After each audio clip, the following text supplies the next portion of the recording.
Hi, for today's Tuesday Toolbox, we're going to talk about the 5 people that you surround yourself with. There is a saying that you are the sum of the 5 people that you surround yourself. So I encourage you to take a second and think about who those 5 people are. And now I'll ask you, do those 5 people help you be a better person? Do they challenge you? Do they support you? Are they there for you? Do you want to be a better person because you spend time with them? And do you have the same impact on them? I also think about when we're in organizations, I often ask my clients to think about the people that they supervise, their direct reports. And I ask them on a scale of 1 to 10, if you were going to rank their performance, how many of them would you give a 6 and how many of them would you give a 9 to? So they have a forced ranking and they tell me. And then when they tell me they have a couple of 6s, I ask them how the 6s impact the team.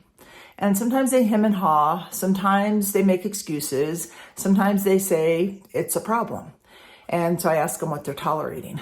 In 2006, there was a study that had college students come to do a project, a 45-minute project, and in some of the groups, they put a plant of someone who was either a jerk, someone who was a pessimist, or someone who had a really bad attitude.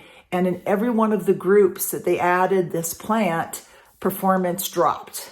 And so there is scientific evidence that when you put one of those bad apples on your team, it's going to impact the whole team. And so when you put one of those bad apples in your circle, it's going to impact your performance and your ability. So I encourage you to think about the 5 people. And if you are one of those good 5 people, to be in other people's groups. And do you need to scale up? Do you need to maybe replace some of those negative folks with a positive person?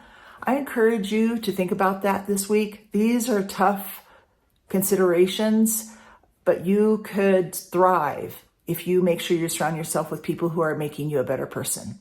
Have a great week.